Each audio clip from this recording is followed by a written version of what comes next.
know what they say when the girl's getting married? They say, oh, she's like our daughter. Oh, it's like we have a new daughter in the family. Beware when you hear those words. Girls, be thoroughly warned. Because when they she's like our daughter, trouble is looming.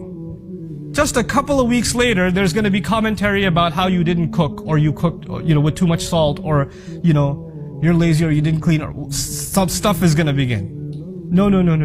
The relationship between this woman and her husband's family, first and foremost, is a relationship of mutual respect. She has to be treated with respect, and she has to treat with respect.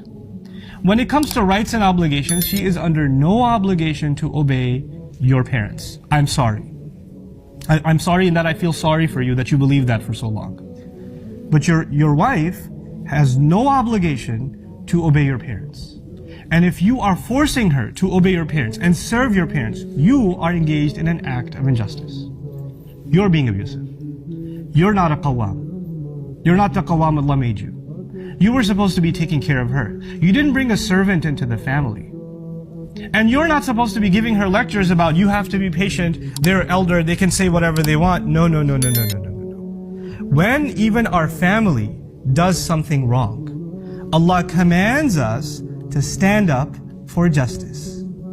Even if it's وَلَوْ عَلَىٰ أَنفُسِكُمْ أَوِ الْوَالِدَيْنِ وَالْأَقْرَبِينَ. You have to stand up for justice, even if it means you have to stand up against yourself.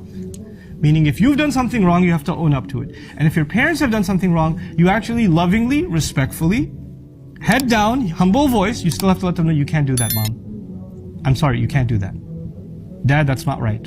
I'm not going to allow it. You're my dad, but those rights I will not allow you to trample. Because Allah will not be asking you, Allah will be asking me whether I was qawwam over my wife or not.